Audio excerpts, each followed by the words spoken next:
November 1944. The Hürtgen Forest, a primordial stretch of fir and mud along the German-Belgian border, had become a machine graveyard. Rain fell in sheets that turned roads into rivers and trails into sucking troughs of clay. Here, in this landscape that seemed designed to humiliate industrial civilization, a peculiar drama was unfolding, one that would be retold in POW camps and veterans' halls for decades. German soldiers, men who had grown up venerating the Panzer as the apex of military engineering, who had watched their nation's industrial genius produce tanks that weighed 30 tons and mounted guns capable of punching through steel at 2,000 meters, were watching a tiny American vehicle perform miracles. They had laughed at it initially.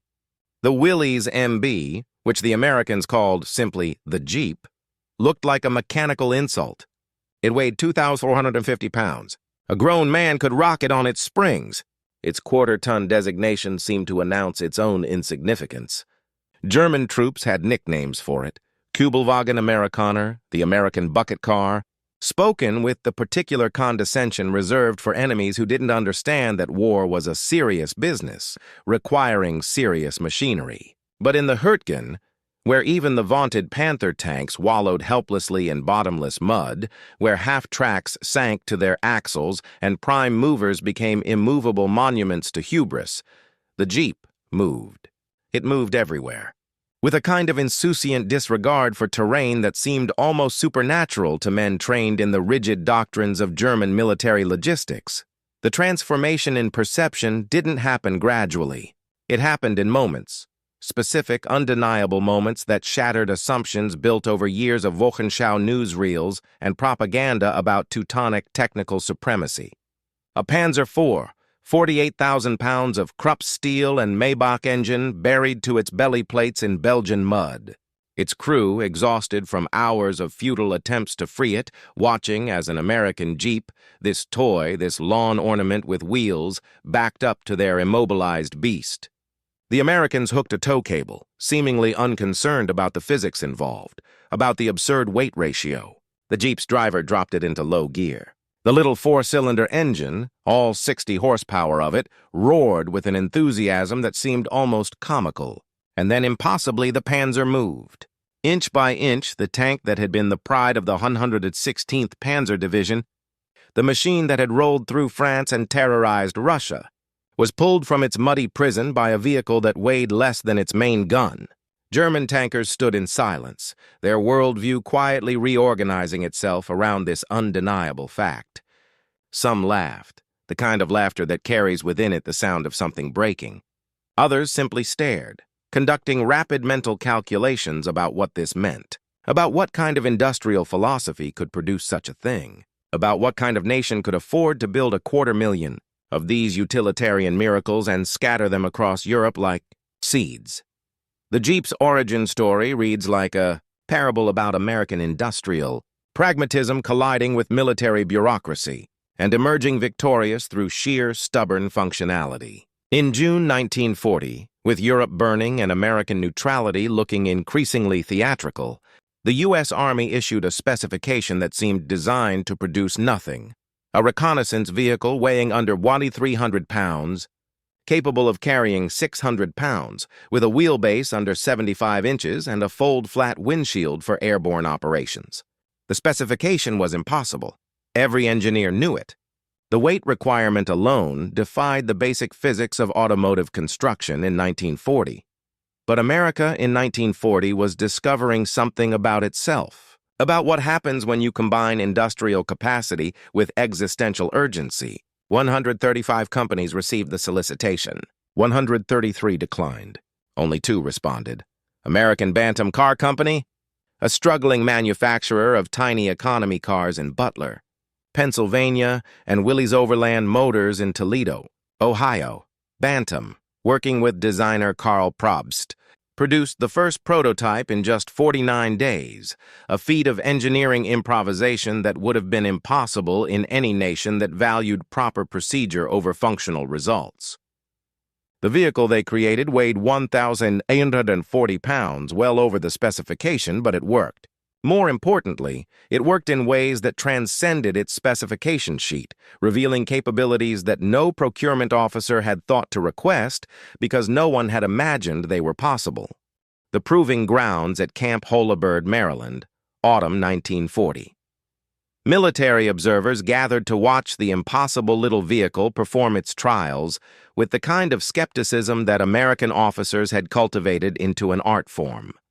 They had seen prototypes before, machines that worked beautifully in controlled conditions and failed catastrophically in the field. The Bantam prototype, designated BRC-40, looked particularly unpromising. A stripped-down frame with oversized tires, no doors, no creature comforts, nothing that suggested military gravitas. The test drivers pushed it up 60-degree slopes. It climbed. They drove it through water crossings that should have drowned its ignition. It powered through. They loaded it with twice its rated capacity and drove it across broken ground at speeds that should have shaken it to pieces. It held. Together, the suspension soaking up punishment with a resilience that seemed almost biological. One officer, watching it bounce across a rutted field carrying 5 fully equipped soldiers, remarked that it moved like a jackrabbit.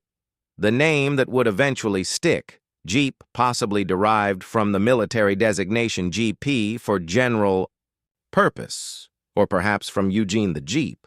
A cartoon character that could move through walls, captured something essential about the vehicle's nature. It seemed to exist partially outside normal physical constraints. But American military procurement in 1940 still operated under peacetime assumptions about proper procedure and competitive bidding. Bantam had proven the concept, but they lacked the production capacity for mass manufacturing. The Army, with the bureaucratic logic that would characterize its entire wartime procurement process, took Bantam's design and distributed it to larger manufacturers. Willys Overland refined the design with a more powerful engine, the Go Devil 4-cylinder that would become legendary for its unkillable reliability. Ford, with its unmatched production expertise, tooled up to build them by the tens of thousands. By 1941, the specification had stabilized. The Willys MB and Ford GPW were virtually identical vehicles, weighing 2,450 pounds, powered by a 60-horsepower L-head 4-cylinder, equipped with a 2-speed transfer case that provided on-the-fly switching between 2-wheel and 4-wheel drive. The specifications were modest, almost humble. Top speed, 65 miles per hour on pavement, though driving at that speed in a doorless vehicle with leaf springs and no sound insulation was an act of either courage or desperation.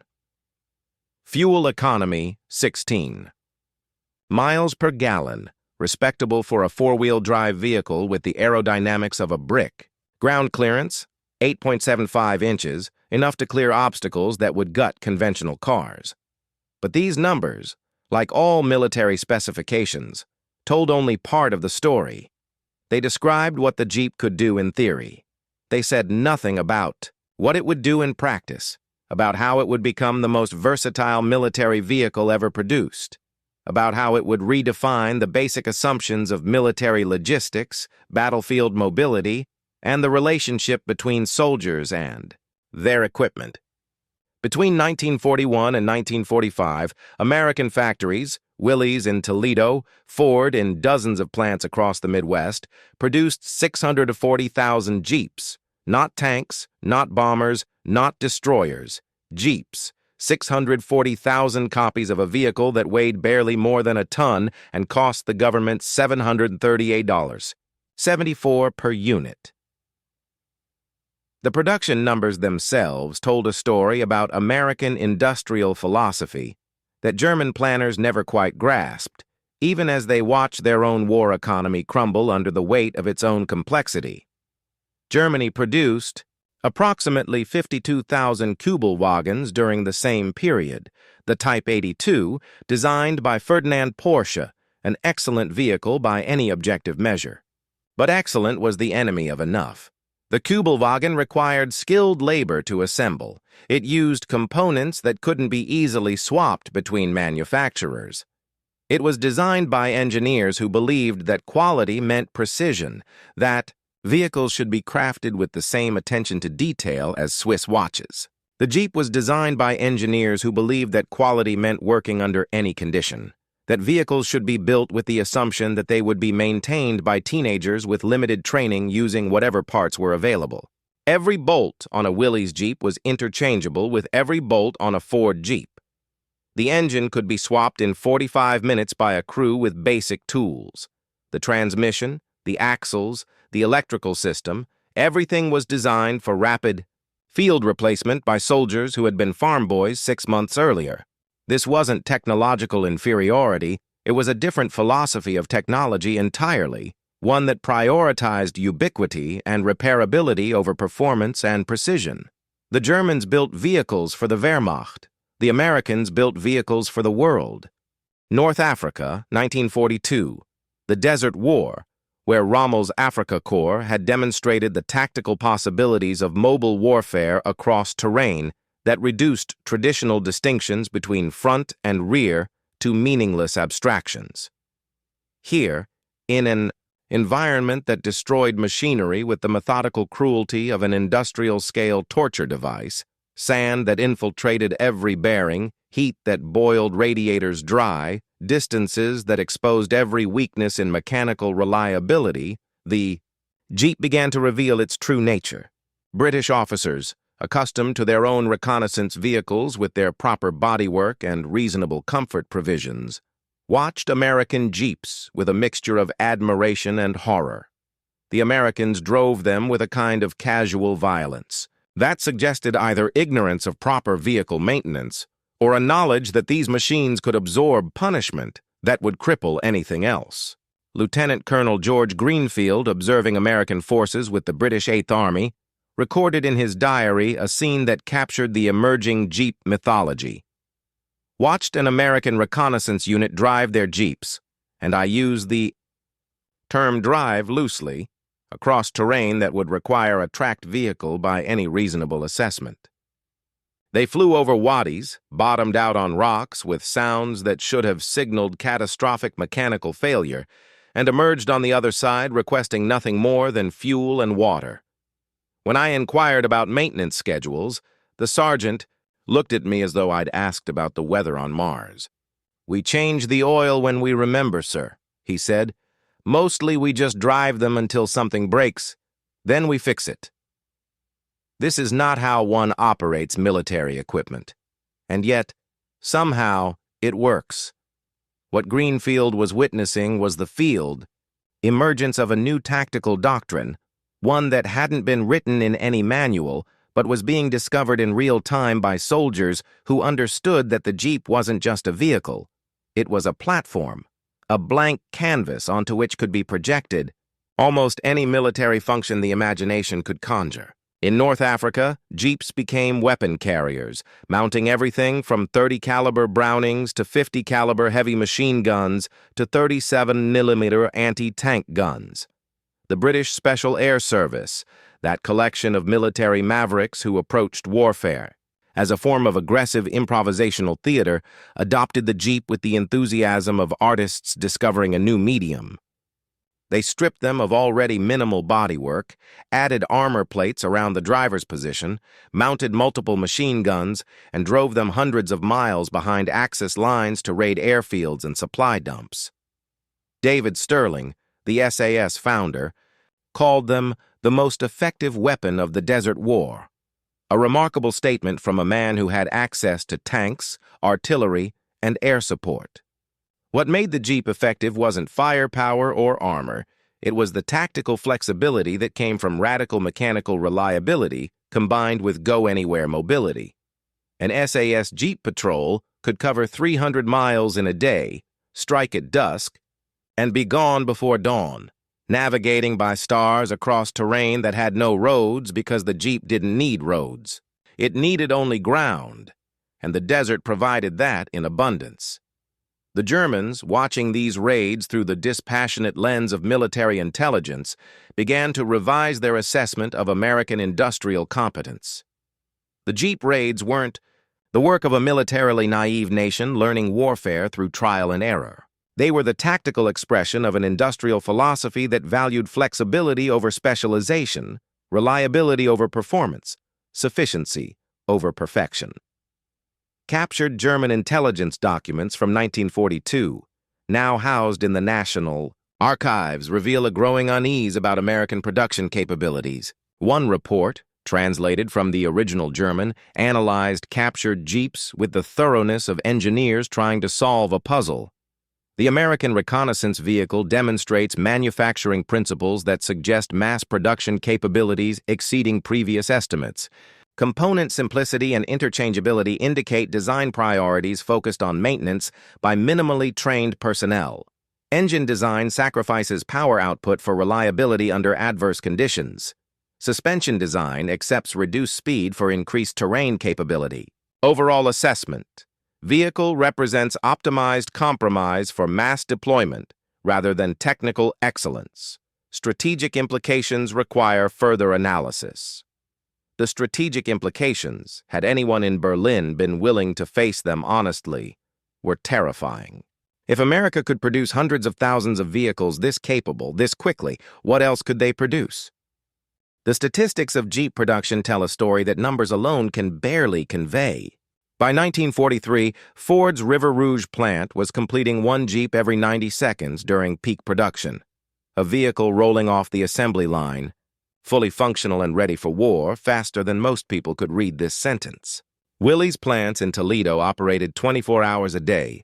3 shifts of workers who had never built military vehicles before Pearl Harbor, now producing them with the mechanical precision of Swiss clockmakers and the speed of Chicago slaughterhouses. The supply chain behind each Jeep was itself a miracle of coordination. Steel from Pittsburgh, rubber from Akron, itself a strategic miracle given Japanese control of Asian rubber supplies, glass from Toledo, electrical components from a dozen manufacturers across the Midwest. Every Jeep represented the coordinated labor of hundreds of workers across dozens of facilities, the orchestration of thousands of components arriving at assembly plants in perfect synchronization. This was the industrial ballet that German planners had assumed was impossible, not because Americans lacked the technical knowledge, but because they assumed such coordination required the kind of centralized control that only a command economy could provide. They were wrong. The American economy in 1943 was producing war materials with an efficiency that made German industrial output look artisanal by comparison, and doing it through a system of competitive, contracting and private manufacturing that violated every assumption about how industrial mobilization should work. The Jeep served as a measuring stick for this productive capacity in ways that made the comparison unavoidable even to those who didn't want to see it. By mid-1943, there were more Jeeps in the European theater than there were German trucks of all types on the Eastern Front. Let that ratio settle in the mind. One type of American vehicle, in one theater, outnumbered all German military trucks in their largest operational zone. The implications were staggering. It meant that American forces had a level of tactical mobility that German forces simply couldn't match. It meant that the basic assumption of military logistics, that forward units would eventually outrun their supply lines, no longer applied to American forces in the same way. Jeeps carried supplies, towed artillery, evacuated wounded, transported commanders, served as communications hubs, mounted weapons, pulled gliders, and performed 100 other functions that traditional military doctrine assigned to specialized vehicles. The Germans had specialized vehicles too, different trucks for different loads, different cars for different terrains, different motorcycles for different reconnaissance roles. The Americans had Jeeps and they used them for everything. This wasn't a sign of limited imagination. It was the operational expression of the American mass production philosophy. Build one thing extremely well, build it in vast numbers, and let the users figure out what it can do. The Eastern Front offered a different perspective on Jeep capabilities, one filtered through the lens of Lend-Lease and Soviet tactical adaptation. Between 1941 and 1945, America shipped approximately 52,000 Jeeps to the Soviet Union, a number that understates their impact because Soviet forces used them with a creative brutality that would have horrified American maintenance officers.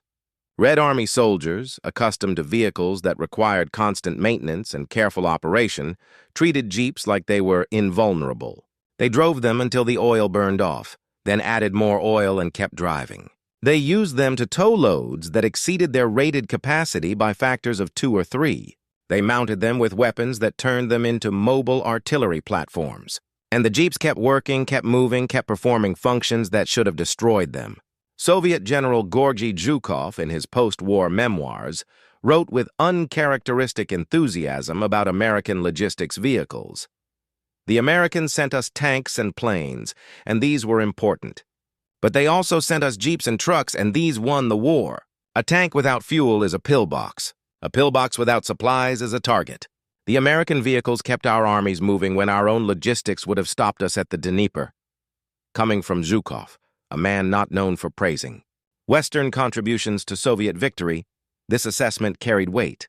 The Jeep had become a strategic asset not through firepower, but through the simple, revolutionary capability of being everywhere, doing everything, and never stopping. Return now to the Hürtgen Forest, to that image of German tankers watching their panzer pulled from the mud by a vehicle that cost less than their tank's main gun. This moment, repeated hundreds of times across dozens of battlefields, represented something more profound than a tactical advantage. It represented a collision between two industrial philosophies, two theories about how modern warfare should be waged, two visions of what technology meant and what it could do. The German approach to military technology was rooted in a romantic vision of industrial mastery. The idea that engineering excellence meant building the best possible version of each tool. That quality meant precision and performance. That warfare was fundamentally about technological superiority. They built Tigers that could destroy any Allied tank at ranges where Allied guns couldn't penetrate Tiger armor. They built Messerschmitts that could outperform any Allied fighter in a one-on-one engagement. They built submarines that were marvels of engineering, artillery pieces that were works of industrial art. And they lost. They lost because warfare isn't a one-on-one engagement. It's a systems contest, a test of industrial depth and logistical endurance, a question of whether you can put enough adequate tools in enough places at enough times to overwhelm an enemy who might have better tools, but fewer of them. The American approach, embodied perfectly in the Jeep, rejected the premise that excellence meant optimal performance. Excellence meant working under any condition, being repairable with minimal skills and basic tools, being produced in numbers that made individual losses irrelevant, being adaptable to uses that designers never imagined. This was the philosophy that emerged from a nation whose industrial culture had been shaped by Henry Ford's assembly lines, by Frederick Winslow Taylor's time-motion studies, by a pragmatic tradition that valued functionality over elegance and sufficiency over perfection. It was an engineering philosophy that European observers often mistook for crudeness or lack of sophistication, until they saw it in action, until they watched American forces supply armies across thousands of miles of ocean, until they witnessed the sheer industrial weight that America could bring to bear when mobilized. The Germans designed the Panther tank, which was, by any objective measure, a better tank than the Sherman. But America built 50,000 Shermans while Germany built 6,000 Panthers, and in warfare, 50,000 adequate solutions overwhelm 6,000 perfect ones. The Jeep's versatility emerged from its limitations as much as its capabilities. Because it couldn't do any single thing exceptionally well, soldiers adapted it to do everything adequately well. It couldn't carry as much cargo as a truck, so they used it to carry small, urgent loads where speed mattered more than capacity. It couldn't provide as much protection as an armored car, so they used it for reconnaissance where visibility and mobility mattered more than armor. It couldn't mount heavy weapons as stably as a purpose-built weapons carrier, so they mounted light weapons and used mobility as armor, firing and moving before the enemy could respond. This adaptability wasn't a design feature. It was an emergent property of radical simplicity combined with go-anywhere mobility. Every specialized vehicle the Germans built did one thing better than a Jeep could do it. But the Jeep did 10 things adequately, and in warfare, adequate performance across 10 functions beats optimal performance in one. The British discovered this in Burma, where Jeeps became the primary logistics vehicle for forces fighting across terrain that traditional military vehicles simply couldn't navigate. The Chinese discovered this in the mountains of their interior, where Jeeps delivered supplies to armies that would otherwise have been cut off from any mechanized support. Even the Germans, in the final years of the war, began copying Jeep design principles in their late-war utility vehicles, a tacit admission that they had been wrong about what military vehicles needed to be. The Pacific Theater provided perhaps the ultimate test of Jeep capabilities, an environment that combined every challenge that could destroy military equipment. Heat, humidity, salt, mud, jungle, mountains, coral, volcanic ash. Here, where traditional military logistics assumed armies would operate from developed ports connected by roads, the Jeep became the difference between mobility and stasis. Marines landing on Pacific Islands brought Jeeps ashore in the first waves, not as luxury items, but as essential tools without which the invasion would bog down in its own success. A beach secured but isolated from interior objectives was a strategic failure. A beach connected to interior objectives by Jeep trails was a victory in progress. Combat engineers, using Jeeps and bulldozers, carved roads through jungle that had never known mechanical vehicles. The Jeeps followed, carrying ammunition to forward positions, evacuating wounded to aid stations, transporting officers between units, establishing the circulatory system of an army that was, in logistical terms, operating in the most hostile environment human forces had ever attempted to sustain combat operations. The Japanese, whose own industrial capacity was strained to breaking by 1943, watched American logistics with a mixture of professional respect and existential despair. Captured Japanese officers, interviewed in POW camps, repeatedly expressed amazement not at American firepower, but at American logistics. One Japanese logistics officer, captured on Saipan in 1944, described watching American Jeeps with the tone of a man describing a miracle. We had been told that Americans were soft, that they required luxury and couldn't endure hardship. But we watched them build roads in days that would have taken us weeks. We watched their small vehicles drive through mud that stopped our trucks. We watched them supply forces across terrain we had thought impassable. Their soldiers lived better at the front than our officers did at headquarters. This wasn't softness. This was power. Power so great they could afford to make their soldiers comfortable while they destroyed us. This testimony, preserved in the National Archives, captures the psychological impact of American logistics. The Jeep wasn't just solving tactical problems. It was demonstrating industrial capacity on a scale that made resistance seem futile. Every Jeep represented not just itself, but the industrial system that had produced it. The supply chain that kept it moving, the training system that produced soldiers who could maintain and operate it, the economic depth that made all of this possible while simultaneously building bombers and ships and tanks and everything else needed to wage global war. The medical evacuation role transformed the Jeep from a logistics tool into a life-saving technology that earned it a permanent place in military history and soldiers' memories. Strap a litter across the hood, another across the back, and a Jeep became an ambulance capable of reaching wounded men in places that traditional ambulances couldn't go, which, in practice, meant most places where combat actually occurred. The statistics were stark.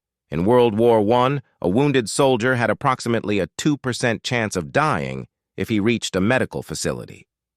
But reaching a medical facility often took hours or days, and many wounded died during transport or waiting for evacuation. In World War II, a wounded American soldier who received any medical attention had approximately a 3% chance of dying, and reaching medical facilities took minutes to hours rather than hours to days. The Jeep ambulance, racing wounded men from foxholes to field hospitals across terrain that would have been impossible for traditional ambulances, was a major factor in this revolutionary improvement. Thousands of soldiers who would have died in previous wars survived because a Jeep reached them quickly enough. This wasn't a statistic to the men involved. It was the difference between bleeding out in a jungle clearing and seeing home again.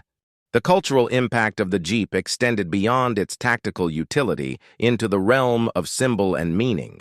In photographs from every theater, in newsreels shown in American cinemas, in the letters soldiers sent home, The Jeep appeared again and again, not as background but as protagonist, as co-star in the drama of American military operations. It appeared in images of generals conferring over maps draped across Jeep hoods, of soldiers driving through liberated French villages with civilians waving from the sides of the road, of medical corpsmen loading wounded onto litter racks, of military police directing traffic at crossroads that hadn't existed a week before.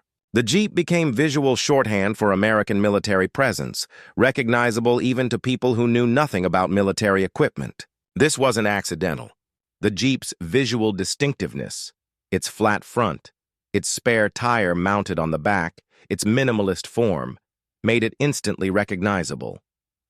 And its ubiquity meant that anyone seeing photographs or newsreels of American forces anywhere in the world would see Jeeps, creating a cumulative impression of American logistics capacity that was more powerful than any propaganda statement.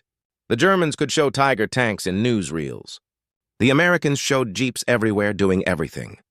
And the implicit message was more devastating than any explicit claim.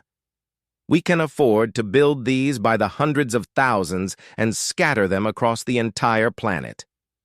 The propaganda value was real, but it emerged organically from operational necessity rather than from calculated manipulation. Allied psychological operations officers certainly used Jeep imagery in propaganda materials aimed at Axis soldiers and occupied populations. But the image's power came from its authenticity. Civilians in occupied Europe, watching American forces arrive, seeing Jeeps filled with supplies and troops moving through streets that hadn't seen mechanized traffic in years, understood that they were witnessing industrial power on a scale that Germany couldn't match. The contrast was visceral. German horses pulling wagons alongside American Jeeps pulling artillery. German soldiers marching while American soldiers rode. German logistics struggling while American logistics flowed. This wasn't a comparison that required sophisticated understanding of military science. It was visible to anyone with eyes, and the conclusion it suggested was inescapable. French civilians didn't need propaganda officers to tell them that American industrial capacity exceeded German capacity. They could see it in the parking lots of liberated towns, where dozens of Jeeps sat casually parked as though there was no shortage, no scarcity, no need to husband resources because more would always be available. The cultural mythology that grew up around the Jeep during and after the war reflected this reality but also amplified it, transforming a military utility vehicle into an icon of American character. War correspondents, always hunting for images and stories that would resonate with home audiences, filed countless stories about Jeep versatility and reliability. Ernie Pyle, the most read war correspondent of the era, wrote about Jeeps with the affection usually reserved for describing people. The Jeep does everything. It goes everywhere. It works as long as it has gas, and when it stops, any kid with a wrench can fix it. It's the most democratic vehicle ever built. It doesn't care who's driving or where you're going or how bad the road is. It just goes. If they gave out medals for vehicles, the Jeep would have a chest full of them. Pyle's prose captured something essential. The Jeep wasn't just equipment. It was a personality, an expression of American character translated into steel and rubber. The mythology wasn't entirely accurate. Jeeps broke down, they had limitations, they weren't actually indestructible, but it was emotionally true in the way that good myths always are. The Jeep represented American industrial democracy, utilitarian, ubiquitous, egalitarian, functional. The technical evolution of Jeep utilization revealed itself in the field modifications that soldiers made without consulting engineers or requesting permission. Regulations said Jeeps shouldn't carry more than 800 pounds. Soldiers regularly loaded them with half a ton and drove on. Regulations said Jeeps shouldn't tow loads exceeding their own weight. Soldiers hooked them to artillery pieces twice their weight and dragged them into position. Regulations said Jeeps weren't designed for water crossings. Soldiers waterproofed them with improvised seals and drove them through rivers. The gap between official specifications and actual use wasn't a sign of soldiers disregarding regulations. It was a sign of soldiers discovering capabilities that designers hadn't realized they'd built into the vehicle. The Jeep's over-engineered simplicity meant it could absorb abuse that would destroy more complex vehicles. Its body-on-frame construction meant you could bend the frame without breaking it, and a bent frame could be hammered straight with sledgehammers and patience. Its leaf spring suspension was primitive by automotive standards, but nearly indestructible in practice. Its four-cylinder engine was underpowered by performance. Car standards, but had so much low-end torque, and was so simple mechanically that it could run under conditions that would kill more. Sophisticated engines field. Armories became centers of Jeep modification, turning standard vehicles into specialized tools through improvisation and necessity. Armor plate welded around the driver's position for use in forward areas. Mounting brackets for machine guns, for radios, for extra fuel cans, for medical supplies, for maps, for anything that soldiers needed to carry and couldn't fit anywhere else. The British developed the airborne reconnaissance Jeep, stripped of everything non-essential, designed to fit into gliders. The SAS developed their Desert Raiders, mounting multiple machine guns and carrying enough fuel and water for week-long patrols behind enemy lines. American forces in the Pacific developed amphibious adaptations, sealing the hull and adding propellers for river crossings. None of these modifications appeared in official manuals.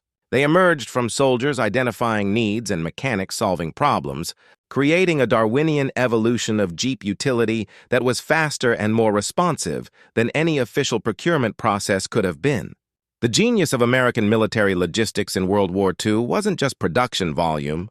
It was the permission structure that allowed soldiers to modify equipment to meet needs that staff officers in Washington couldn't anticipate. The German response to Jeep capability was complex, a mixture of professional admiration, technological analysis, and ideological resistance to the implications. Captured Jeeps were analyzed by German engineers with the thoroughness of scientists studying an alien artifact. They noted the simplicity of design, the interchangeability of parts, the evident mass production optimization. They understood that the Jeep represented a different philosophy of military equipment, one that prioritized reliability and maintainability over performance and sophistication. What they struggled to accept was that this philosophy might be superior. German military culture, shaped by a long tradition of technical excellence and engineering achievement, resisted the conclusion that crude reliability could outperform refined capability. The cognitive dissonance appears in German after-action reports and intelligence assessments, admiration for American logistics coexisting with continued insistence on German technical superiority, acknowledgement of Jeep utility combined with dismissal of American engineering. The ideological framework couldn't accommodate the reality. If American equipment was crude and unsophisticated, how were American forces outmaneuvering German forces? If German engineering was superior, why were German armies increasingly immobile while American armies moved at will? The answer, which some German officers grasped but most couldn't accept, was that American crudeness was actually sophistication of a different kind, the sophistication of mass production, of logistical thinking, of systems engineering rather than component excellence.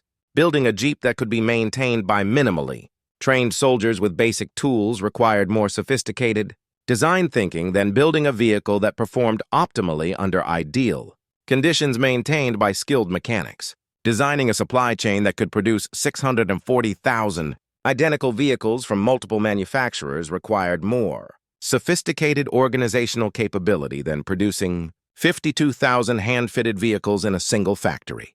Understanding that warfare was fundamentally a logistical problem before it was a tactical problem required more sophisticated, strategic thinking than focusing on tactical excellence while assuming logistics would somehow work themselves out. The Americans hadn't won because they were better at building tanks or planes or ships. They'd won because they were better at building supply chains, training systems, maintenance networks, and the organizational infrastructure that turned industrial capacity into battlefield effectiveness. The Jeep was both symbol and instrument of this victory, a humble quarter-ton vehicle that represented the difference between two civilizations' approaches to industrial warfare. By 1945, as Germany collapsed under the weight of its own unsustainable logistics and American forces drove into the Reich, supported by supply lines that stretched back to factories in Toledo and Detroit, the Jeep had become ubiquitous enough to be invisible, so common that soldiers no longer remarked on it, so essential that its absence would have been unthinkable. The final images of the European war are filled with jeeps. Eisenhower standing in one reviewing troops, soldiers using them to explore the liberation of concentration camps, military government officers driving through rubble-filled streets of German cities carrying the paperwork of occupation. In the Pacific, the final advance toward Japan was similarly jeep-enabled, supplies moving forward across captured islands, wounded moving back to field hospitals, the entire mechanical circulation of armies operating in an environment that had been barely accessible to Western forces a generation earlier. The Jeep had become so normal, so expected, that its revolutionary nature was easy to miss. But the soldiers who had fought without them, in North Africa in 1942 in the early Pacific campaigns, and then fought with them, understood the difference. The Jeep hadn't won the war, but it had enabled the mobility that made victory possible, and that was almost the same thing. The post-war fate of the Jeep completed its transformation from military utility vehicle to cultural icon. Soldiers returning home wanted to buy surplus Jeeps, not as collectibles but as tools, as vehicles that they knew worked under any condition.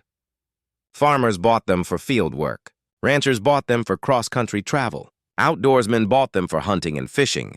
The civilian market that emerged validated what soldiers had discovered in combat, that the Jeep's go-anywhere capability had applications far beyond warfare. Willys Overland, recognizing this market, developed civilian versions, the CJ series, for civilian Jeep, that maintained the basic form while adding minor comfort features. These sold steadily for decades, creating a civilian vehicle category that hadn't existed before, the general-purpose four-wheel drive utility vehicle. Land Rover in Britain, Toyota in Japan, and dozens of other manufacturers would eventually produce their own versions. But all of them traced their lineage back to the original Willys MB and Ford GPW. The Jeep had created not just a product category, but a whole philosophy of civilian vehicles: utilitarian, capable, simple, reliable. The German officers who spent 1945 through 1948 in Allied POW camps, waiting for repatriation to a homeland that no longer existed in the form they remembered, had time to think about what had defeated them. They debated tactics, strategy, the timing of offensives, the decision to invade Russia, the failure to develop the atomic bomb, the diversion of resources to death camps that could have built tanks instead. But the conversations that cut deepest, the ones that appeared in letters and diaries later studied by military historians, often circled back to questions of industrial philosophy. Colonel Heinz Guderian, nephew of the famous Panzer General, wrote from Camp Clinton in Mississippi about watching American guards drive Jeeps with a casualness that bordered on contempt, leaving keys in the ignition, parking on slopes without setting brakes, treating machines that would have been carefully maintained treasures in the Wehrmacht as disposable conveniences. They broke them and replaced them, he wrote. We repaired ours until repair became impossible, then we abandoned them and walked. They built enough that breaking didn't matter. We built so few that each loss was a small catastrophe.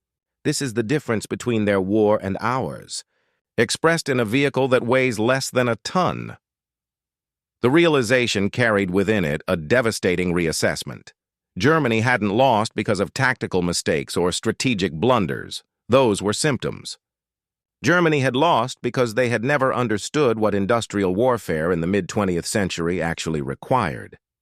The Soviet Union, that other great victor of 1945, drew different conclusions from the Jeep's success, conclusions that would shape military procurement for the next 4 decades.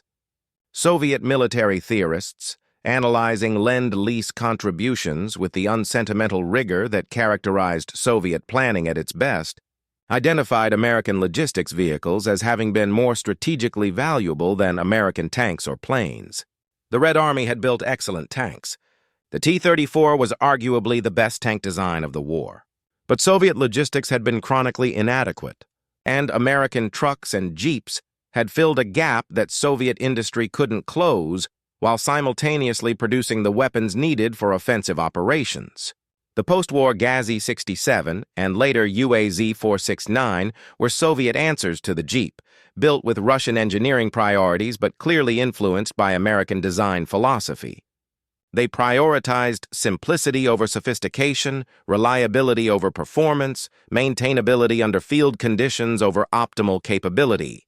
The Soviet military had absorbed the lesson that German military culture had rejected, that adequate equipment in sufficient quantity, maintainable by average soldiers, outperformed excellent equipment in limited quantity requiring specialized maintenance.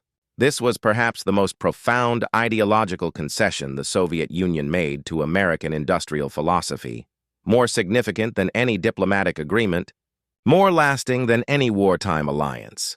The Korean War, erupting in June 1950, provided the first test of post-war military doctrine and, not coincidentally, validated everything that World War II had demonstrated about Jeep utility. The M38, successor to the wartime Willys MB, arrived in Korea in the first weeks of American deployment, not as an afterthought, but as essential equipment without which mobile warfare in mountainous terrain would have been impossible. The Korean peninsula, with its mountains and poor roads, its extreme weather and limited infrastructure, was Jeep country. UN forces, pushing north after the Incheon landing, relied on Jeeps for reconnaissance, command and control, medical evacuation, and the 1,000 other functions that kept armies moving. When Chinese forces intervened in November 1950 and UN forces conducted fighting retreats in brutal winter conditions, Jeeps evacuated wounded across frozen roads and mountain passes where heavier vehicles became immobilized. The famous photographs from the Chosin Reservoir, Marines fighting their way south through Chinese encirclement, showed Jeeps everywhere, carrying wounded, towing artillery, leading convoys, providing the mechanical skeleton that held together a force that should have been destroyed, but instead fought its way out because it maintained mobility even in defeat.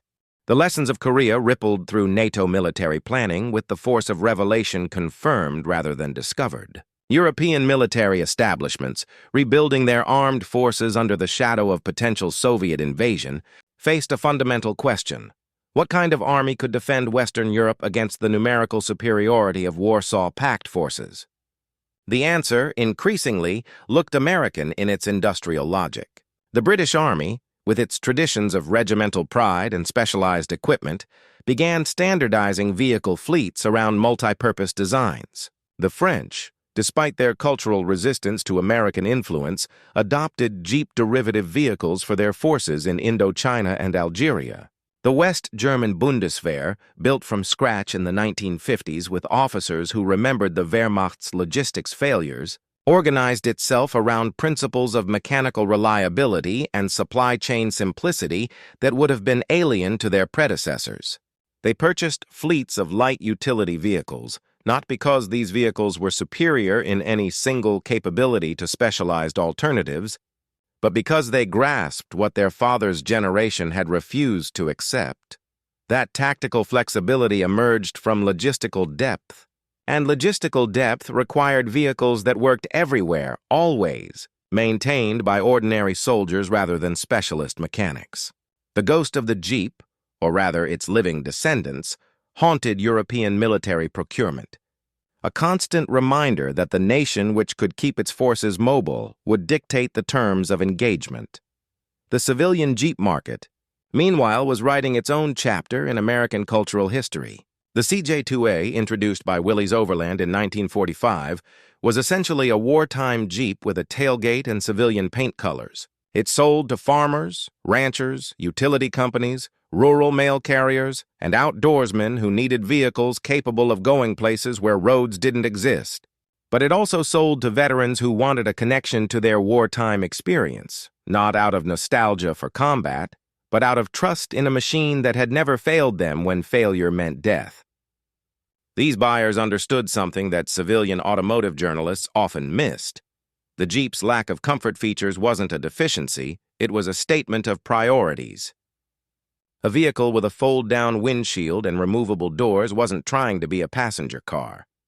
It was trying to be a tool, and the best tools were simple, durable, and repairable. By 1955, Willys had sold over 200,000 civilian Jeeps, creating a market segment that would eventually encompass millions of vehicles from dozens of manufacturers.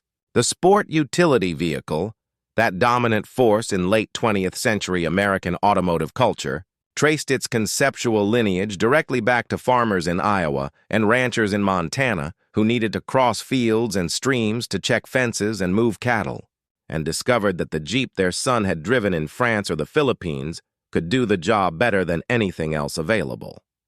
The military variants continued evolving, each generation incorporating lessons from the previous one while maintaining the core philosophy that had made the original revolutionary.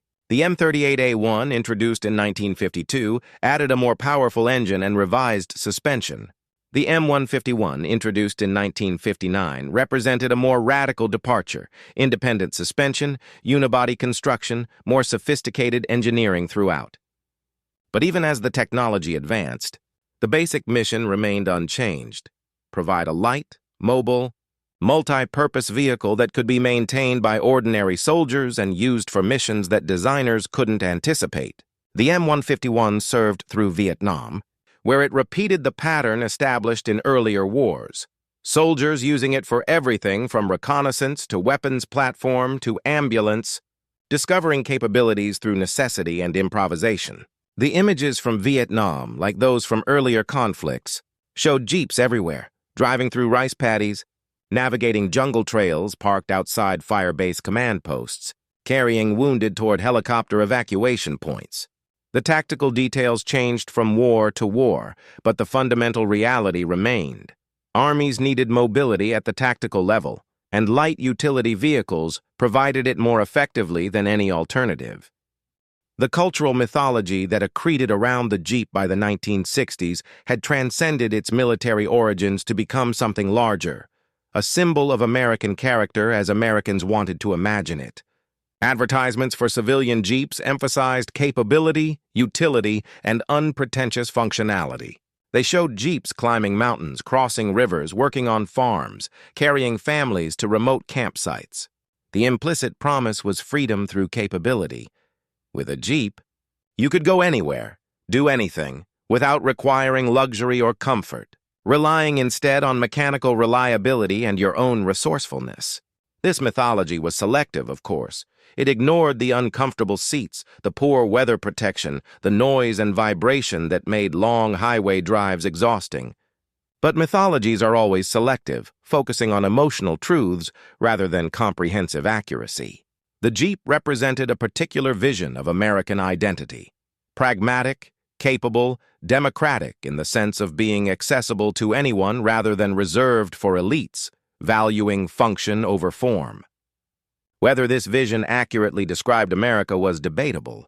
That millions of Americans wanted to believe it described them was undeniable, and their willingness to buy Jeeps despite obvious comfort disadvantages compared to conventional cars suggested the mythology carried genuine emotional power. The international proliferation of Jeep-inspired vehicles told a parallel story about American influence in the post-war world. The British Land Rover, introduced in 1948, was explicitly designed to be Britain's answer to the Jeep, a utility vehicle for farmers and military forces, built with the same philosophy of simplicity and capability. The Toyota Land Cruiser, introduced in 1951, began as Japan's interpretation of the Jeep concept for both civilian and military markets. Similar vehicles appeared in France, Italy, Germany, India, and dozens of other nations. Some were built under license from Willys. Others were independent designs that nonetheless clearly drew inspiration from the Jeep's form and function. By 1960, the concept that the Jeep had pioneered, a light four-wheel drive, multi-purpose vehicle, had become a global standard, with manufacturers on every continent producing their own versions. This wasn't mere imitation, it was the diffusion of an industrial philosophy. Each of these vehicles represented a national acceptance of the principle that the Jeep had demonstrated, that utility vehicles should prioritize reliability over performance, simplicity over sophistication, adaptability over specialization.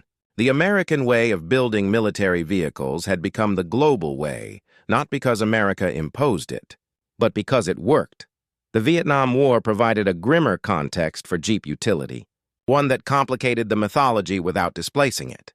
The M151, operating in an environment of ambush and insurgency where the traditional distinctions between front and rear dissolved into meaningless abstractions, became a target as much as a tool.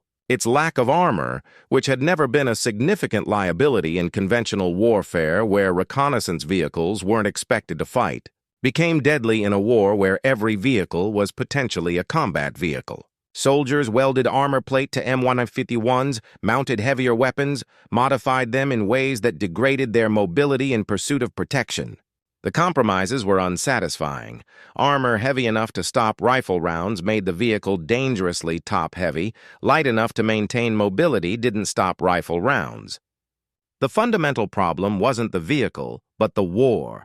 The M151 was designed for the kind of conventional warfare that America had fought in 1944, not the counterinsurgency warfare it was fighting in 1968.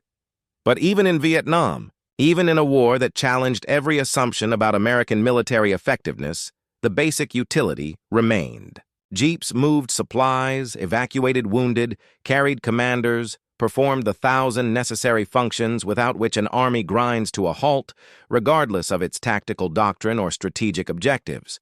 The 1970s brought a crisis of confidence in American military capabilities generally, and American military equipment specifically. The defeat in Vietnam, the perception that American technology had failed against a technologically inferior enemy, the sense that massive defense spending had produced expensive weapons that didn't work in actual combat. All of this created pressure to rethink fundamental assumptions about military procurement.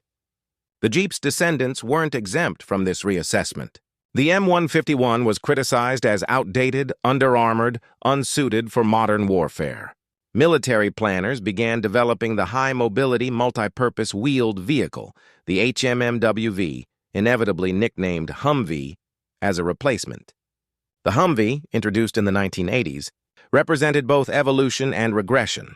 It was larger, heavier, more capable in some ways, but also more complex, more expensive, more difficult to maintain. It had been designed to address the M151's vulnerabilities while maintaining its utility, but in doing so, it abandoned some of the radical simplicity that had made the original Jeep revolutionary.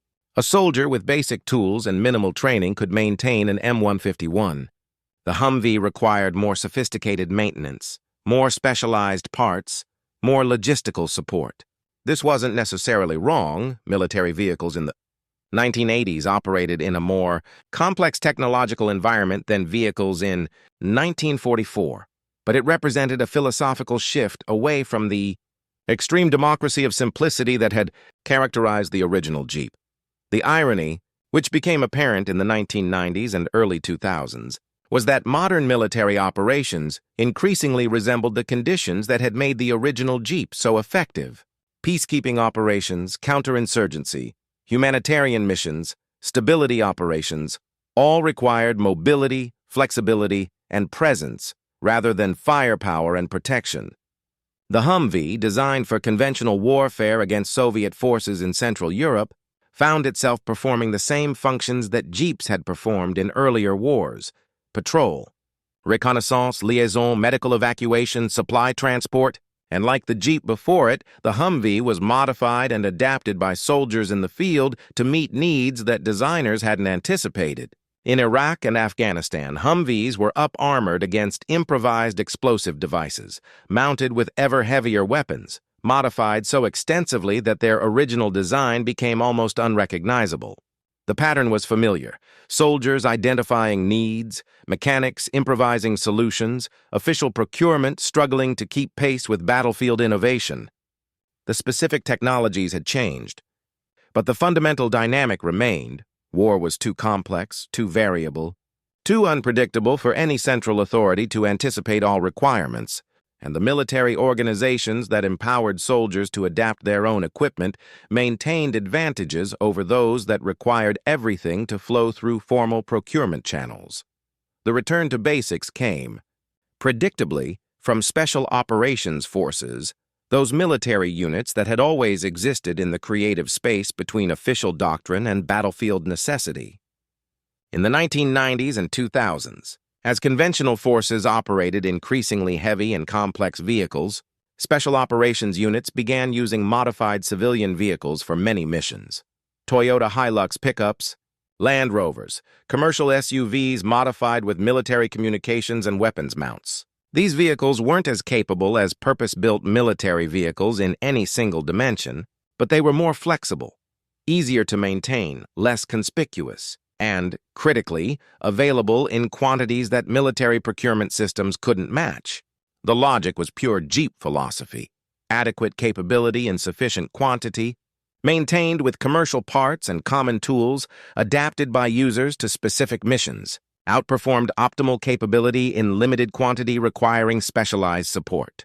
That Special Operations Forces, the most sophisticated and technologically advanced military units in the world, were using vehicles built on principles established by the 1940s, Jeep suggested that the fundamental lessons of World War II logistics remained valid even as technology advanced. The collector market for original World War II Jeeps, which emerged in the 1980s and exploded in the 1990s, revealed something about how Americans remembered their wars and what they chose to preserve from them. Thousands of surplus Willys MB and Ford GPW Jeeps had been sold off by the military in the late 1940s and 1950s, ending up on farms, in junkyards, scattered across the American landscape. By the 1980s, as the World War II generation reached retirement age and began reflecting on their wartime experiences, these deteriorating vehicles became objects of historical significance.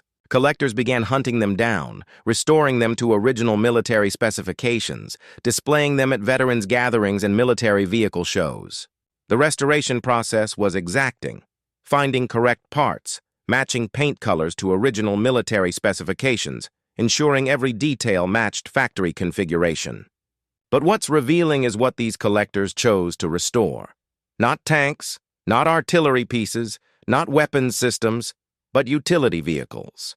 The Jeep had become the material embodiment of the World War II experience for many veterans, not because it had won battles through firepower, but because it had been present at every battle, because it represented the logistical foundation on which victory had been built, because it was democratic in a way that specialized vehicles weren't. Every soldier had ridden in a Jeep at some point. Many had driven them. Some had maintained them. The Jeep was the common experience of an uncommon generation.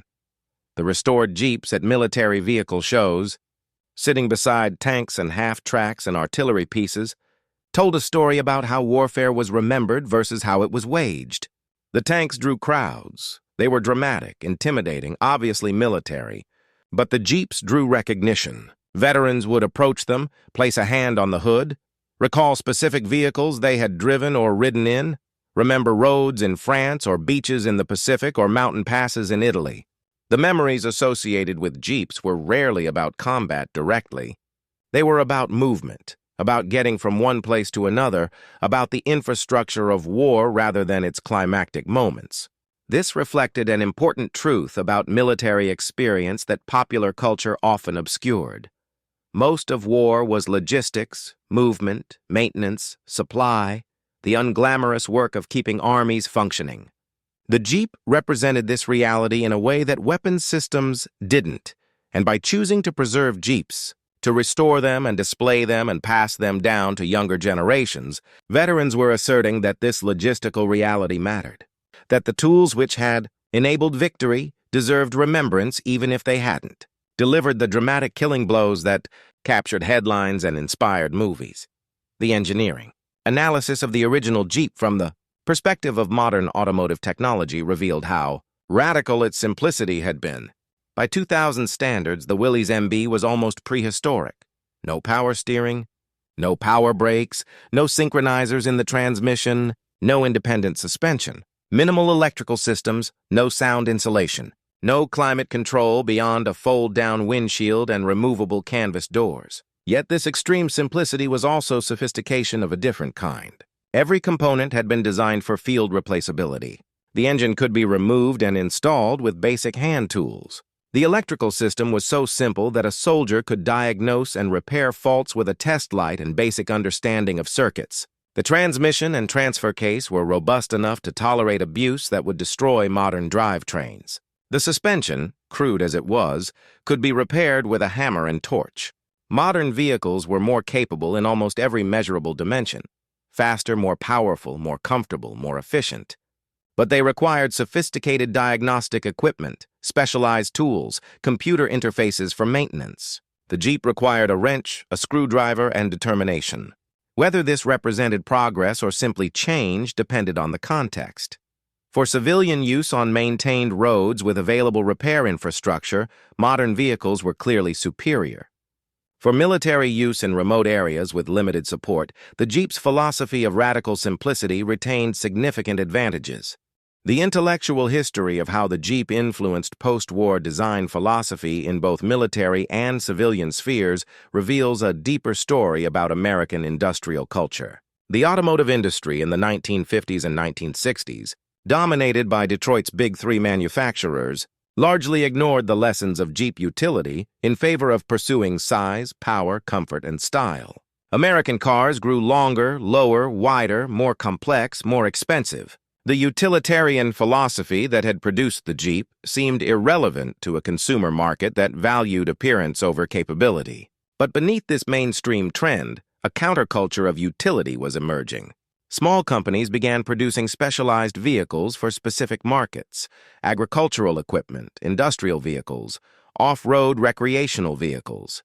These manufacturers understood that certain users needed capability more than comfort, reliability more than style, simplicity more than sophistication. They built vehicles that embodied Jeep philosophy even when they didn't resemble Jeeps physically. The diversification represented the diffusion of an idea: that vehicles could be tools rather than status symbols, that form should follow function, that the best design was the one that worked reliably under the worst conditions rather than the one that performed optimally under ideal conditions. The energy crises of the 1970s forced a broader reckoning with American automotive philosophy. When fuel prices spiked and efficiency became economically necessary rather than environmentally virtuous, American manufacturers discovered that their vehicles, large, heavy, inefficient, couldn't compete with smaller, more utilitarian imports from Japan and Europe. The crisis paralleled in miniature the strategic shock that German military planners had experienced in World War II. The discovery that their design philosophy, optimized for certain assumptions about resources and priorities, collapsed when those assumptions changed. The American automotive industry's response was haphazard and often misguided, but it included a rediscovery of utility as a design principle. The Cherokee, introduced by AMC in 1984 and later refined by Chrysler after acquiring Jeep, represented this rediscovery. A vehicle that combined Jeep capability with sufficient comfort for daily use, that acknowledged that consumers wanted both utility and civility. It wasn't a pure expression of Jeep philosophy. It was too comfortable, too refined, too compromised. But it was successful in ways that pure utility vehicles hadn't been, selling millions of units and establishing the template for the modern SUV market. The SUV boom that dominated American automotive markets from the 1990s through the 2010s was, in a peculiar sense, the triumph and betrayal of Jeep philosophy simultaneously. Triumph because it established utility as a mainstream value. Millions of Americans bought vehicles with four-wheel drive, high ground clearance, and capability for off-road travel. Betrayal because most of these vehicles never left pavement, their capability existing primarily as psychological reassurance rather than practical functionality. The average SUV owner in suburban America used perhaps 5% of their vehicle's capability, treating four-wheel drive and off-road prowess the way medieval nobles treated armor, as symbols of power and status rather than as tools for actual combat. Yet even this superficial adoption of utility represented the cultural influence of the Jeep concept. The idea that vehicles should be capable, that they should project competence and readiness, that they should suggest the ability to handle challenges even if those challenges never materialized. These were Jeep values, diluted and commercialized but still recognizable. The original Willys MB would have been baffled by a luxury SUV with leather seats and satellite navigation, but it would have recognized the philosophical descendant. a vehicle that claimed capability as its primary virtue. The military trajectory diverged from civilian trends in ways that illuminated the persistent tension between simplicity and capability. By the 2000s, military vehicles had become extraordinarily complex. Networked communication systems, advanced armor, sophisticated powertrains, electronic warfare suites. The MRAP, mine-resistant ambush-protected vehicles deployed to Iraq and Afghanistan weighed 15 tons or more, carried advanced armor capable of withstanding substantial explosions, provided crew protection that would have seemed impossible in earlier eras. They represented the opposite of Jeep philosophy: specialized, expensive, complex, optimized for specific threats. And they were necessary. In an environment where improvised explosive devices killed more American soldiers than any other weapon, armor and blast protection saved lives. But they also demonstrated the limitations of specialization. MRAPs were difficult to maintain, expensive to operate, poor performers on anything except roads, unsuited for many missions that required mobility and stealth. They solved specific problems brilliantly while creating new problems that required different solutions. The military found itself operating mixed fleets, MRAPs for convoys through known threat areas, Humvees for general-purpose use, light vehicles for special operations, each optimized for different scenarios because no single vehicle could satisfy all requirements. The persistence of light utility vehicles in military operations, despite decades of technological advancement, validated the original Jeep concept in unexpected ways. In Afghanistan's mountains, in Iraq's cities, in countless smaller operations around the world, military forces discovered repeatedly that heavy, armored vehicles couldn't go everywhere, couldn't perform all missions, couldn't provide the tactical flexibility that light mobile vehicles offered. The calculus of protection versus mobility remained unresolved. Armor saved lives but restricted movement, and restricted movement created different vulnerabilities. The solution wasn't to choose one approach over the other, but to maintain both, accepting the logistical complexity of supporting multiple vehicle types because operational reality demanded it. This was, in its own way, a vindication of the Jeep philosophy, that utility lay in adaptability, that no single optimal solution existed, that the best military was one that could deploy appropriate tools for specific contexts rather than one that deployed perfect tools for imagined scenarios. The Jeep had never been the perfect vehicle for any specific mission. It had been the adequate vehicle for almost every mission, and that adequacy across a broad range of scenarios had made it more valuable than perfection in narrow ones. The cultural memory of the Jeep, meanwhile, had been absorbed into a broader American mythology about World War II and the character it supposedly revealed. In popular culture, in museums, in commemorative events, the Jeep appeared constantly as visual shorthand for American military presence and capability. This wasn't historical accident. It reflected the vehicle's actual ubiquity during the war and its visual distinctiveness. But it also reflected a selective memory that emphasized certain aspects of American military experience while minimizing others. The Jeep memory emphasized mobility, capability, democratic access. Every soldier had access to Jeeps. They went everywhere. They enabled American tactical flexibility. This memory was accurate as far as it went, but it obscured the industrial violence and material waste that had made such abundance possible. Jeeps were disposable in a way that German vehicles weren't, not because Americans valued them less, but because Americans could build them faster than they could be destroyed. The same industrial capacity that produced 640,000 Jeeps also produced the bombers that burned German cities and the ships that blockaded Japan into starvation.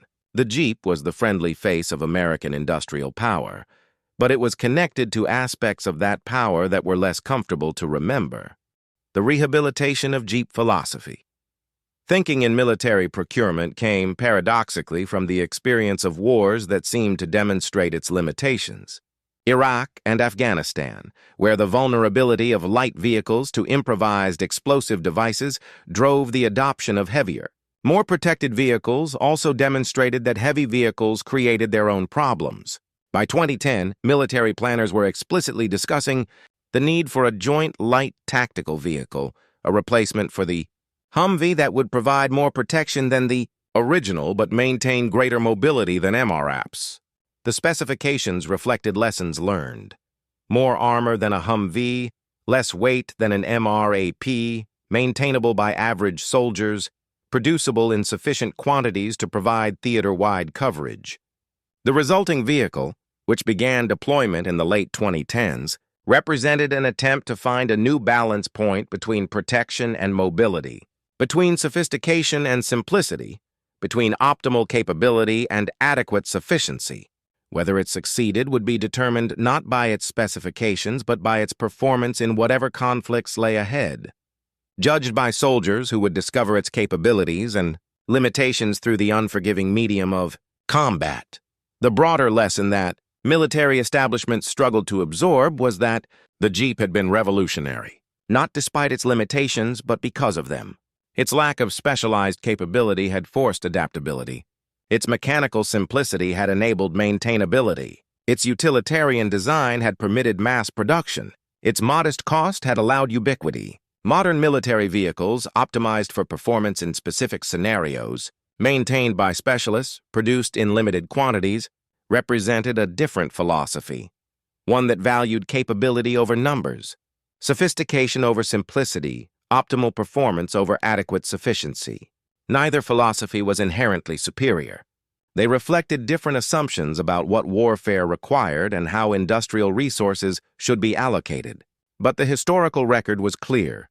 In World War II, in Korea, in every conflict where American forces had enjoyed logistical abundance and tactical mobility, the Jeep philosophy had contributed to victory. In conflicts where heavy specialized vehicles dominated, where protection took priority over mobility, where sophistication exceeded maintainability, American forces had struggled. The correlation wasn't perfect, wasn't deterministic, but it was suggestive that warfare remained fundamentally a logistical contest before it was a tactical one. And logistical success depended on simple tools in sufficient quantities more than sophisticated tools in limited numbers. The civilian Jeep brand, passed through multiple corporate owners over decades, retained market value precisely because it retained connection to these military roots and the mythology they embodied. When Chrysler marketed Jeeps in the 2000s and 2010s, their advertisements didn't emphasize comfort or luxury or technological sophistication, attributes that other manufacturers highlighted. They emphasized heritage, capability, authenticity. They showed Jeeps climbing mountains and crossing rivers, implied that owners were participating in a tradition that stretched back to Normandy and Iwo Jima, suggested that buying a Jeep connected you to something larger than consumer preference. This marketing was historically dubious. Modern Jeeps shared little mechanically with 1940s models, and most were purchased by people who would never test their off-road capabilities. But it was emotionally effective because it tapped into the genuine mythology that the original Jeep had created, that capability mattered, that utility was virtuous, that the best tools were the ones that worked reliably under the worst conditions. The mythology persisted because it offered something that modern consumer culture often lacked: connection to a narrative of competence, practicality, and democratic access to capability. The engineering community's retrospective analysis of the Jeep, conducted through academic studies and technical histories, revealed subtleties that contemporary observers had missed.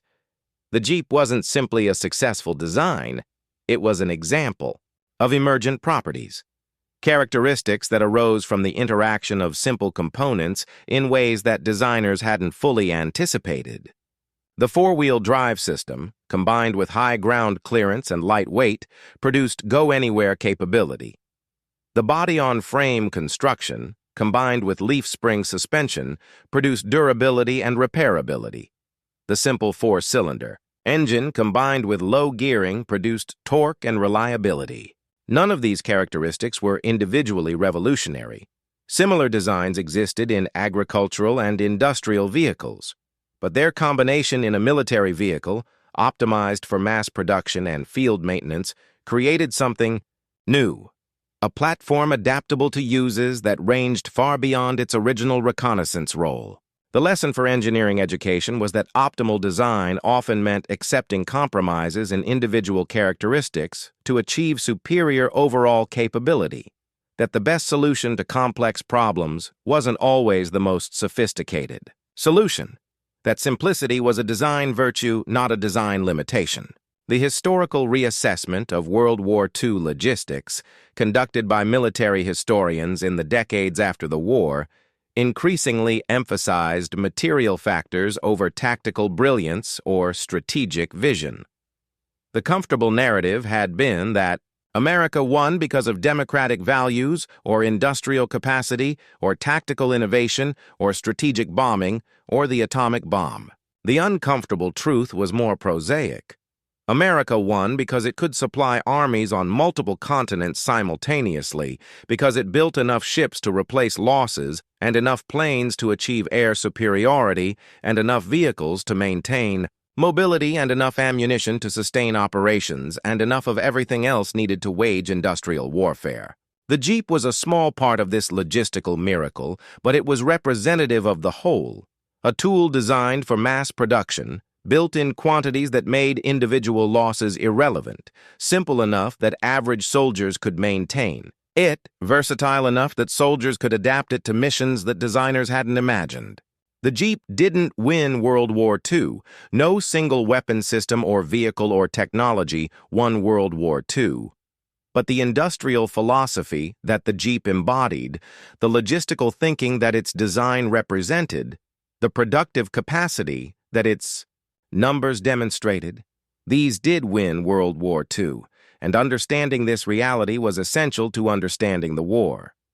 The myth of the Jeep, the simplified story that appeared in popular histories and veterans' memoirs and collector magazines, wasn't false exactly. Myths rarely are. It was selective. It emphasized the Jeep's reliability while minimizing the thousands that broke down. It emphasized its versatility while minimizing the limitations that frustrated soldiers who needed capabilities it couldn't provide. It emphasized the contrast with German logistics while minimizing the substantial American logistics failures that occurred despite Jeep availability. But myths aren't meant to provide comprehensive historical accounts. They're meant to convey essential truths through memorable stories. And the essential truth that the Jeep myth conveyed was accurate, that American victory in World War II depended on logistical abundance, that this abundance emerged from an industrial philosophy that valued sufficiency over excellence, that this philosophy was distinctively American even though its principles were universal. The Jeep was the most visible, most memorable manifestation of this philosophy, and using it to represent the larger reality was fair even if it was simplified.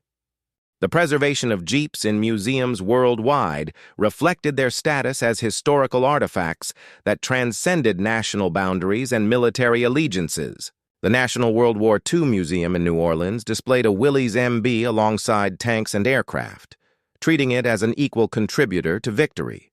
The Imperial War Museum in London exhibited a Ford GPW that had been used by British forces in North Africa. The Musée de l'Armée in Paris preserved Jeeps that had entered the city with liberating forces in 1944. Even the Central Armed Forces Museum in Moscow, not known for emphasizing Western contributions to Soviet victory, displayed Lend-Lease Jeeps alongside Soviet military vehicles, acknowledging their role in the war that Russia called the Great Patriotic War. These museums made curatorial choices about what to preserve and display, and their choice to preserve Jeeps, not just one or two as curiosities, but multiple examples displayed prominently, indicated that curators recognized the Jeep's historical significance. It represented not just military technology, but industrial philosophy. Not just American capability, but the Allied approach to warfare that had ultimately prevailed against Axis forces. The veterans' relationship to the Jeep, as they aged and their numbers diminished, took on elegiac quality. At reunions and memorial services, at D-Day anniversary commemorations and Pacific War remembrances, restored Jeeps were present not as military equipment but as memorials, mobile monuments to experiences that most attendees could no longer physically reenact. Old men wearing their service decorations, would approach these vehicles with expressions that mixed memory and loss, would run their hands along the hood or sit in the driver's seat, would speak to younger generations about what it had been, like when these machines were new, and they were young, and everything seemed possible. Because America had entered the war with industrial strength that made victory feel inevitable even when casualties made it feel impossible. These moments, captured in photographs and documentaries, revealed the Jeep's cultural function. It was a connection point to history, a material object that survivors could touch, and through touching, remember not just the vehicle, but everything associated with it. The fear and exhaustion, the camaraderie and purpose, the sense that they had been part of something larger than themselves that had genuinely mattered.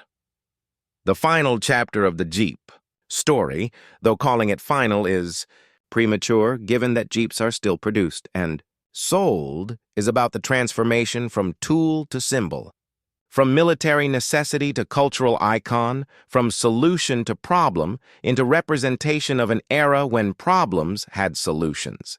The World War II generation, called the greatest generation with more marketing convenience than historical precision, is remembered through objects as much as through narratives. And the Jeep is perhaps the most potent of those objects because it combines technical interest with emotional resonance, because it was genuinely important to the war effort while also being genuinely memorable to the soldiers who used it, because it represents both American industrial might and individual soldier experience. The restored Jeeps at military shows and museums aren't just preserved technology, they're preserved memory, attempts to keep alive the experiences of a generation whose first-hand testimony will soon be entirely lost to time. Whether these preserved vehicles successfully convey historical truth to generations who never experienced the war they represent is debatable. That they convey emotional truth, that the war was won by ordinary people using ordinary tools to extraordinary effect, is undeniable. The question that survives the veterans, that outlives the restored vehicles gleaming under museum lights, that persists after the last reunion and the final parade, is deceptively simple. What does the Jeep mean now?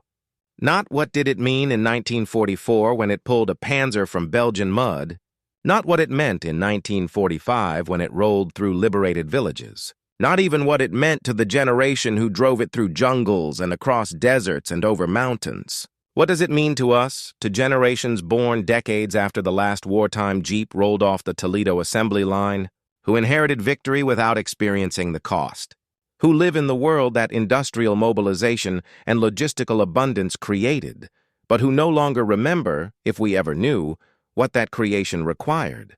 The answer isn't found in specifications or production statistics, though these provide the framework. It isn't found in tactical analyses or strategic assessments, though these explain the mechanism of its importance. The answer is found in the space between utility and mythology, between what the Jeep actually was and what it has come to represent in the collective memory of industrial civilization. At its most purposeful and most terrible moment, the Jeep endures in cultural consciousness because it solved a problem that recurs across contexts. How do you build something that works everywhere, that anyone can use, that accomplishes essential functions without requiring exceptional resources or specialized knowledge? This problem appears in software design, in appropriate technology for developing nations, in emergency response systems, in any domain where reliability and accessibility matter more than optimal performance. The Jeep's answer, radical simplicity, massive redundancy, user adaptability, remains relevant not because the specific technology persists, but because the philosophy does. Every open-source software project that prioritizes functionality over elegance, every tool designed for field repair rather than factory precision, every system that assumes users will adapt it in unpredictable ways rather than follow prescribed procedures. These are intellectual descendants of the Jeep. They embody the same insight, that the best solution to complex, variable problems is often adequate capability that anyone can access and modify, not optimal capability that only specialists can deploy. This is democratic technology in the deepest sense, not because it's cheap or widely available, though it's often both, but because it transfers power from experts to users, from designers to operators. from centralized authority to distributed initiative. But the Jeep also represents something darker, something that the mythology carefully obscures, but that the historical record can't avoid. That democratic technology at massive scale is itself a form of violence. That the industrial abundance which produced 640,000 Jeeps was the same abundance that produced the bombers and shells and bullets that killed millions. That you cannot celebrate the logistics that enabled Allied victory without acknowledging what that victory required and what it destroyed. The German tankers watching their panzer pulled from the mud experienced something more than tactical surprise or technological revelation. They experienced the recognition of their own civilization's defeat. The understanding that they had been overwhelmed by industrial capacity they couldn't match and philosophical flexibility they couldn't comprehend. This recognition contained within it the seeds of everything that followed: the occupation, the division, the reconstruction, the Cold War. The entire post-war order that emerged from industrial warfare waged on a scale that made previous conflicts look artisanal. The Jeep was the friendly face of American power, but it was connected to aspects of that power that incinerated cities and shattered empires and reshaped the global order through the application of industrial violence that the world had never previously witnessed. We remember the Jeep fondly because it saved lives, enabled liberation, represented competence and capability. But it was part of a system that also destroyed lives, enabled domination, demonstrated power that its possessors would use repeatedly in the decades after 1945 to enforce their vision of global order. The restored Jeeps that appear at military shows and in museum galleries offer a resolution to this tension that is emotionally satisfying even if historically incomplete. They present the Jeep as it was in its best moments, pulling wounded soldiers to safety, delivering supplies to encircled forces, carrying liberators into grateful villages. They abstract it from the larger systems of violence and coercion that it served, transforming it into a memorial to courage and sacrifice rather than a tool of industrial warfare. This abstraction isn't dishonest exactly. The Jeep did perform all those humanitarian functions, and the soldiers who operated them did demonstrate courage and bear sacrifice. But it's selective in ways that matter. The Jeep enabled mobility that saved Allied lives by enabling mobility that killed Axis soldiers. It supported logistics that delivered medical supplies by supporting logistics that delivered high explosives. It cannot be separated from the system it served, and that system was simultaneously liberating and destroying, saving and killing, building and annihilating. The clean narratives we construct around the Jeep, democratic technology, American ingenuity, industrial triumph, are true but incomplete. The complete truth is messier, more morally complex, less suitable for mythology, but more important for understanding what happened and why it still matters. What remains, after the complexity and contradiction are acknowledged, is still something worth preserving: the insight that the Jeep represented about how humans solve problems collectively. When the U.S. Army issued an impossible specification in 1940, when American Bantam and Willys and Ford turned that impossibility into 640,000 functioning vehicles, when soldiers adapted those vehicles to purposes that designers never imagined, when armies used them to project mobility across continents and oceans, this entire process demonstrated something profound about human capability when mobilized toward common purpose. It demonstrated that complex problems can be solved through simple tools if you build enough of them and trust users to determine how to employ them. It demonstrated that industrial systems can be both massive and flexible, both centrally coordinated and locally adaptive. It demonstrated that the line between civilian and military capability is thinner than peacetime assumptions suggest, that nations which build prosaic things like trucks and Jeeps in vast quantities for civilian use can convert that capacity to military production faster than nations which maintain specialized military industries in peacetime. These lessons transcend the specific historical moment that generated them. They apply to pandemic response, to climate adaptation, to infrastructure development, to any large-scale challenge that requires coordinating industrial capacity with distributed initiative. The Jeep's final lesson, the one that its mythology sometimes obscures, but that its history clearly teaches, is about the relationship between adequacy and excellence in technological systems. Excellence is seductive. It promises optimal performance, superior capability, achievement of theoretical ideals. But excellence is also fragile, expensive, difficult to maintain, available in limited quantities. Adequacy is humble. It promises nothing except reliable function under normal conditions, acceptable performance across varied scenarios, resilience to abuse and neglect. But adequacy scales in ways that excellence doesn't. You can build enough adequate tools to equip everyone. You can't build enough excellent tools to equip anyone who might need them. The Jeep was never excellent. There were always vehicles that were faster, or stronger, or more comfortable, or better at specific tasks. But the Jeep was adequate for almost everything, and there were enough of them that adequacy became ubiquity, and ubiquity became capability that excellence couldn't match. This is the hardest lesson for technical cultures to learn because it requires accepting limitations, embracing compromise, valuing sufficiency over optimization. But it's also the most important lesson because most of the world's problems aren't solved by optimal solutions. Deployed in limited quantities, they're solved by adequate solutions deployed at scale. The last veteran who drove a Jeep in combat will soon join all those who came before, and when that happens, the Jeep will complete its transition from living memory to historical artifact. The restored vehicles will remain, the museums will maintain their displays, the collectors will preserve their examples, but the direct connection to the experience, the knowledge of what it felt like to drive one through mud and fear, to depend on one when wounded, to trust one when everything else had failed, that connection will be lost.